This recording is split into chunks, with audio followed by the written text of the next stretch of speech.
নমস্কার বন্ধুরা, আজকের রেসিপিটা নিয়ে এসেছি একেবারে নবাবদের শাহী রান্নাঘর থেকে, যেটা হলো মুর্গ মুসাল্লাম।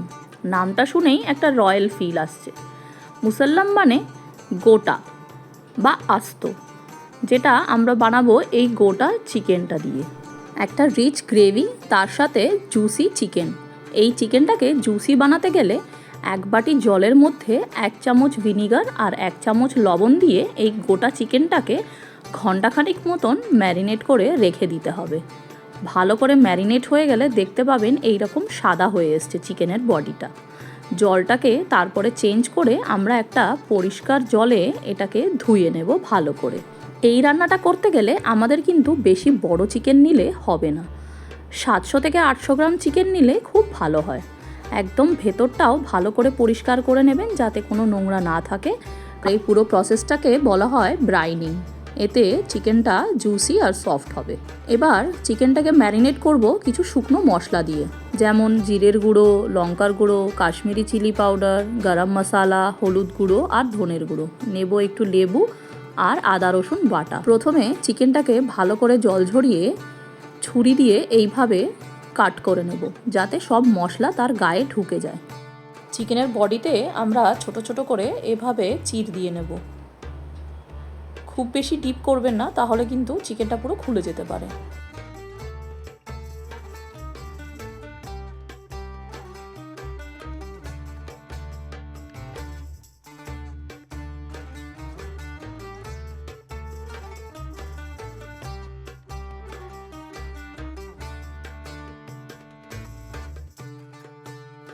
আর চিকেনের লেগের দিকটাতেও আমরা ছোট ছোট করে কাট করে নেব যাতে সব মশলা ভালো করে এর গায়ে একদম ঢুকে যায়। এবার চিকেনের গায়ে যে এক্সট্রা জলটা বা ময়েশ্চারটা আছে সেটা আমরা একটা কিচেন টাওয়েল দিয়ে বা টিস্যু দিয়ে ভালো করে মুছে শুকিয়ে নেব। আর যে মশলাগুলো আগে বলেছিলাম একসাথে সবকটা মশলা দিয়ে দেব। দিলাম আদা রসুন বাটা আর লেবুর রস,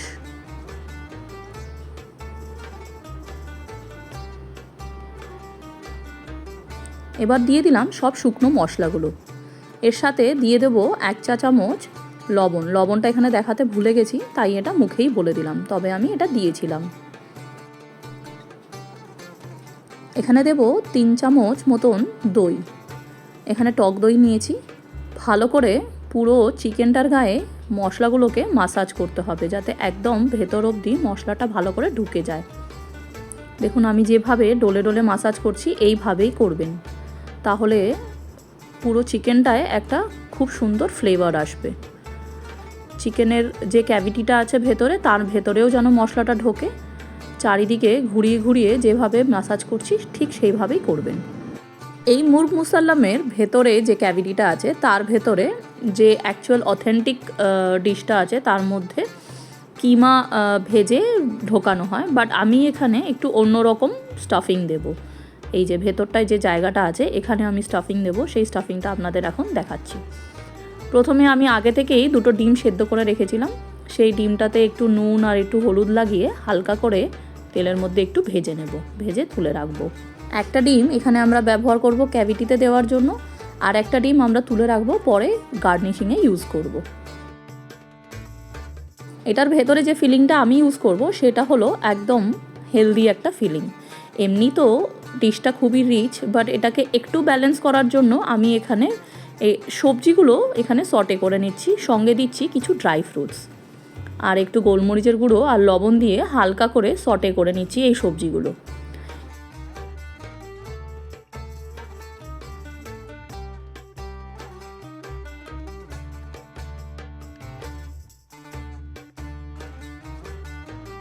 যে সবজিগুলো সটে করে নিয়েছিলাম সেগুলোকেই এখন চিকেনের ক্যাভিটির মধ্যে ভরে দেব।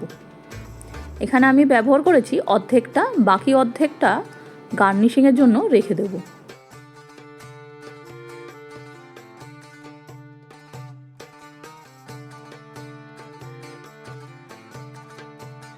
সবজিগুলোকে একটু ভালো করে এভাবে হাত দিয়ে চেপে চেপে ঢুকিয়ে দিতে হবে যাতে কোনো ভেতরে ফাঁকা জায়গা না থেকে যায়।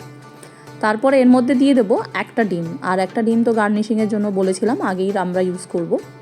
এবার নেব একটা পরিষ্কার সুতো, যেটাকে চিকেনের পা দুটোকে ধরে এভাবে একসঙ্গে ভালো করে বেঁধে দেব, যাতে তেলের মধ্যে মশলাগুলো বেরিয়ে না আসে বা সবজিগুলো বেরিয়ে না আসে, আর ধরতেও সুবিধা হয়।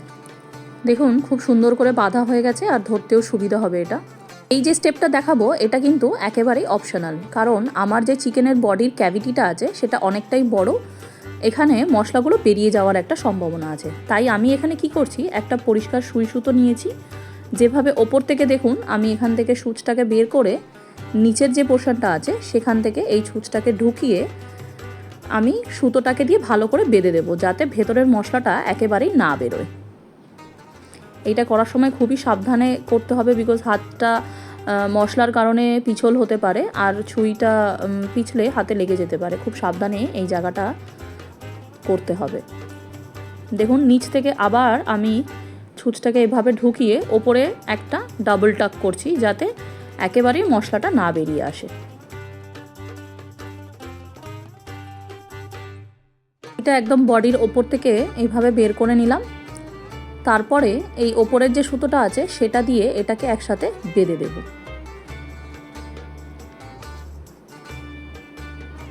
এক্সট্রা যে সুতোটা আছে সেটা কিন্তু আমরা কেটে বাদ দিয়ে দেব, কারণ রান্না করার সময় না হলে সুতোটা প্রবলেম করবে। অবশ্যই মাথায় রাখবেন একদম পরিষ্কার সুতো ব্যবহার করবেন, কারণ এটা আমরা খাওয়ার জন্য ব্যবহার করছি। তো সুতোটা ব্যবহার করার আগে একবার ধুয়ে যদি শুকিয়ে নিতে পারেন তাহলে সবথেকে ভালো হয়। তো এই জায়গাটায় একেবারেই ভালো করে পুরো মুখটাকে টাইট করে বাঁধতে হবে, যাতে ক্যাভিটির মুখটা একদম বন্ধ হয়ে যায়। দেখুন একদম বন্ধ হয়ে গেছে, কোনো দিক থেকে কোনোভাবেই মশলা কিন্তু বেরোবে না। আর এই যে এক্সট্রা সুতোটা আছে সেটাও আমি কেটে বাদ দিয়ে দিলাম। এবার এই ম্যারিনেটটা আমরা 1 ঘন্টার জন্য রেখে দেব। চিকেনটা ওভারনাইট ম্যারিনেট করলেও খুব ভালো হয়, তবে আমরা যেহেতু ব্রাইনিং প্রসেসটা করেছিলাম সে কারণে বেশিক্ষণ না ম্যারিনেট করলেও চলবে। 1 ঘন্টা হয়ে গেছে। এখানে আমি নিয়ে নিয়েছি একটা কড়াইতে 8 চামচ মতন তেল। তেলটাকে ভালো করে গরম করে নিয়ে তারপরে আমরা এটাকে একদম মিডিয়াম ফ্লেম করে দেব। তারপরে যে ম্যারিনেট করা চিকেনটা সেটাকে এই তেলের মধ্যে দিয়ে খুব আস্তে করে এদিক ওদিক করে চারিপাশে আমরা এটাকে ভেজে নেব। ভালো করে ভাজা হয়ে গেলে দেখুন এরমভাবে গোল্ডেন ব্রাউন হয়ে যাবে, তখন এই চিকেনটাকে তেল থেকে নামিয়ে নেব। এবার তৈরি করব এটার একটা গ্রেভি। এই গ্রেভিটার জন্য অতটা তেল লাগবে না, কিছুটা তেল আমি নামিয়ে রেখেছিলাম। সেই তেলের মধ্যেই আমি দিয়ে দিলাম পেঁয়াজ কুচি। এখানে নিয়েছি 2টো বড় পেঁয়াজ। পেঁয়াজগুলো ভালো লাল লাল করে ভাজা হয়ে গেলেই এর মধ্যে দিয়ে দেব 1 চামচ মতন আদা রসুন বাটা। ভালো করে কষিয়ে নিতে হবে, কাঁচা গন্ধটা যাতে চলে যায়। তারপরেই আমরা এর মধ্যে দিয়ে দেব 2টো বড় কুচানো টমেটো। তেলের মধ্যে টমেটোটা দিয়ে ভালো করে কষিয়ে নিতে হবে। টমেটোগুলো একটু খুন্তি দিয়ে আমি এখানে ম্যাশ করে নিচ্ছি, যাতে গ্রেভিটা একটু স্মুথ হয়। এবার আমরা বানিয়ে নেব একটা হোয়াইট পেস্ট, যেটাতে যাবে চারমগজ, কিশমিশ, পোস্ত, কাজু বাদাম আর আলমন্ড। এগুলো সব দিয়ে একটা মিক্সিং জারে দিয়ে একটু জল দিয়ে ভালো করে আমরা একটা স্মুথ পেস্ট তৈরি করে নেব। কিছু শুকনো মশলা যেমন লঙ্কার গুঁড়ো, কাশ্মীরি চিলি, ধনের গুঁড়ো, জিরের গুঁড়ো, হলুদ আর লবণ, এগুলো সব আমরা এই মশলার মধ্যে দিয়ে ভালো করে কষিয়ে নেব। এই মশলাগুলোর কাঁচা গন্ধটা চলে গেলেই তারপরেই আমরা দিয়ে দেব সেই সাদা পেস্টটা, যেটা আমরা আগে থেকে বানিয়ে রেখেছিলাম।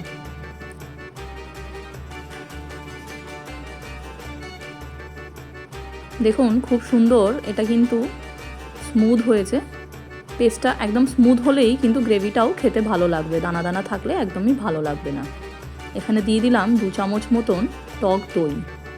দইটাকে একটু ভালো করে ফেটিয়েই ব্যবহার করবেন। কষতে কষতে দেখবেন একদম ওপরে এইভাবে তেল ছেড়ে এসছে, তখনই সামান্য ওই মিক্সি ধোয়া জল দিয়ে দেবেন এর ভেতরে। একটু ফুটে আসলেই চিকেনটাকে এর ভেতরে দিয়ে চারিপাশে ভালো করে যাতে গ্রেভিটা এর গায়ে লেগে যায় সেইভাবে ঘুরিয়ে ঘুরিয়ে গ্রেভিটাকে লাগিয়ে দেবেন।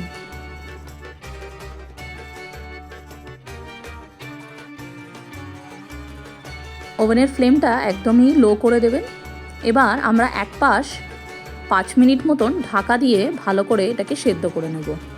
চিকেনের ভেতরে সব গ্রেভিটাও চলে যাবে, প্লাস সব ফ্লেভারটাও চলে যাবে। এবার আমরা চিকেনটাকে উল্টো দিক ঘুরিয়ে আবারও 5 মিনিট এটাকে ঢাকা দিয়ে রান্না করব। খুব সাবধানে এটাকে টার্ন করবেন যাতে চিকেনটা ভেঙে না যায় ঘোরানোর সময়। এখানে সামান্য আর একটু জল দিলাম, কারণ গ্রেভিটা একেবারেই শুকিয়ে গেছিলো, তাই গ্রেভিটা একদম যাতে শুকিয়ে না যায় তাই সামান্য এখানে জল দিয়ে এটাকে ব্যালেন্স করে নেবেন আপনার প্রয়োজন মতন। এখানে আবারও 5 মিনিট আমি কিন্তু ঢাকনা দিয়ে এটাকে এই পাশে একটু সেদ্ধ হতে দেব। দেখুন 5 মিনিট হয়ে গেছে, একদম উপর থেকে তেল ভেসে এসছে আর চিকেনটাও খুব সুন্দর হাড় ছেড়ে গেছে। এবার 10 মিনিট মতন রেস্টিং টাইম দিয়ে এটাকে আমরা গার্নিশ করে নেব। আমাদের ফ্লেভারফুল মুরগ মুসাল্লাম কিন্তু একদম রেডি। যে সবজিগুলো সটে করে রেখেছিলাম সেই বাকি হাফটুকু আমি এখানে গার্নিশিংয়ে ইউজ করছি। এখান থেকে গ্রেভিটা প্রথমে দিয়ে তার উপর থেকে আমি চিকেনটাকে বসিয়ে দেব। খুব সুন্দর আমাদের মুরগ মুসাল্লামের চিকেনটা কিন্তু সেদ্ধ হয়েছে। আর আরেকটা যে ডিম সেদ্ধটা রেখেছিলাম আমি, সেটাও এখানে আমি গার্নিশ করে দিলাম আর ওপর থেকে একটু ধনেপাতা ছড়িয়ে দিলাম। এই সুতোটা দিয়ে চিকেনটা বেঁধেছিলাম সেটা কিন্তু কেটে বাদ দিতে ভুলবেন না।